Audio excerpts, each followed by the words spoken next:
The hidden history of Black Wall Street, what really happened and why it matters today. In the early 20th century, amid the shadows of segregation and racial oppression, a thriving, self-sustaining black community emerged in Tulsa, Oklahoma.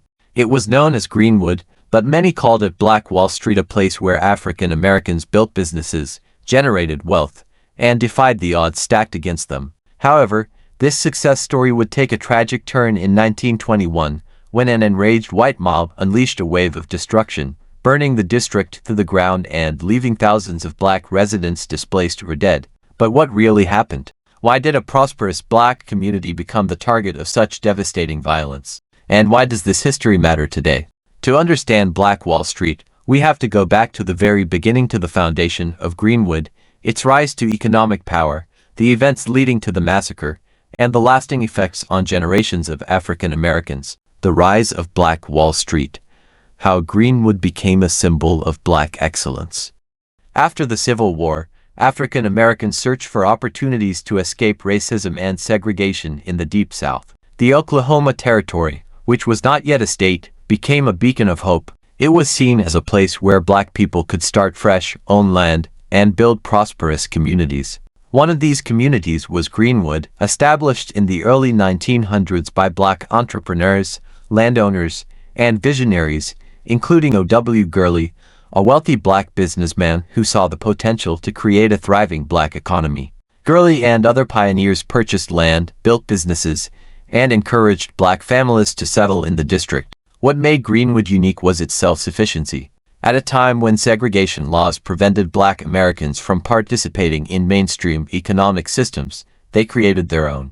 The district had banks and financial institutions that helped black residents secure loans and grow their businesses, hotels, theaters, and restaurants that catered to the black community, schools and churches that served as the foundation for education and social gatherings, skilled professionals, including doctors, lawyers, and dentists, who provided essential services, thriving black-owned businesses, from grocery stores to clothing boutiques, that kept wealth circulating within the community. This economic model allowed money to circulate multiple times before leaving the district, creating a sense of prosperity and independence rarely seen in black communities at that time. Black Wall Street wasn't just an example of economic success. It was a symbol of what black people could achieve despite systemic oppression. But this prosperity did not sit well with the white residents of Tulsa. The growing tensions, the spark that ignited the Tulsa Race Massacre.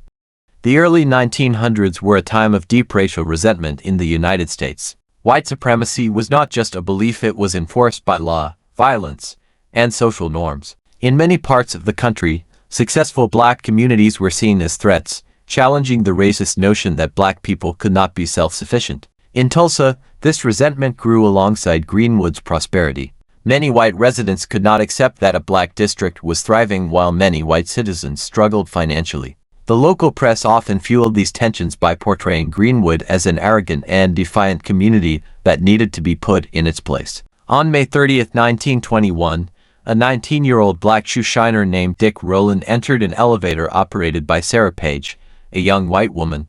What happened next remains unclear. Some reports suggest Rowland tripped and grabbed Page's arm to steady himself, while others claim Page screamed out of surprise. Regardless of what truly happened, the incident was exaggerated and sensationalized by white-owned newspapers, with headlines suggesting that Rowland had assaulted Page. By the next day, the story had spread across Tulsa, leading to a white mob gathering outside the courthouse demanding Rowland's lynching. When a group of armed black residents arrived to protect Rowland, tensions escalated into a full-blown confrontation. The result was an outbreak of racial violence that would become one of the deadliest massacres in American history. The Tulsa Race Massacre, the destruction of Black Wall Street. On the night of May 31, 1921, white mobs, some reportedly deputized by local law enforcement, stormed Greenwood. The violence quickly escalated into a full-scale attack. Homes and businesses were set on fire, with reports of planes flying overhead, dropping incendiary devices to accelerate the destruction. Black residents were beaten, shot, and lynched while trying to protect their homes. Over 35 city blocks were burned to the ground, leaving more than 10,000 people homeless. As many as 300 black men, women, and children were killed. though exact numbers remain unknown due to attempts to cover up the extent of the massacre. In the aftermath, survivors were rounded up and placed in internment camps, unable to return home.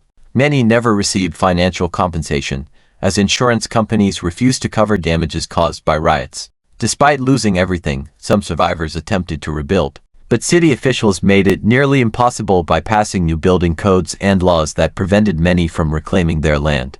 The destruction of Black Wall Street was not just about property, it was about erasing Black wealth and opportunity. The massacre effectively halted generational wealth that could have been passed down, further contributing to the economic disparities we see today. Why Black Wall Street still matters today.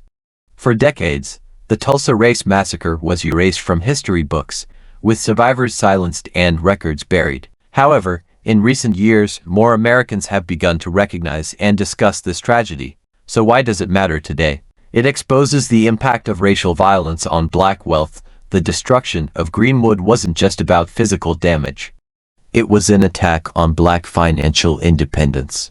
Understanding this history helps explain the modern racial wealth gap. It highlights the need for reparations and justice. Some families are still fighting for compensation.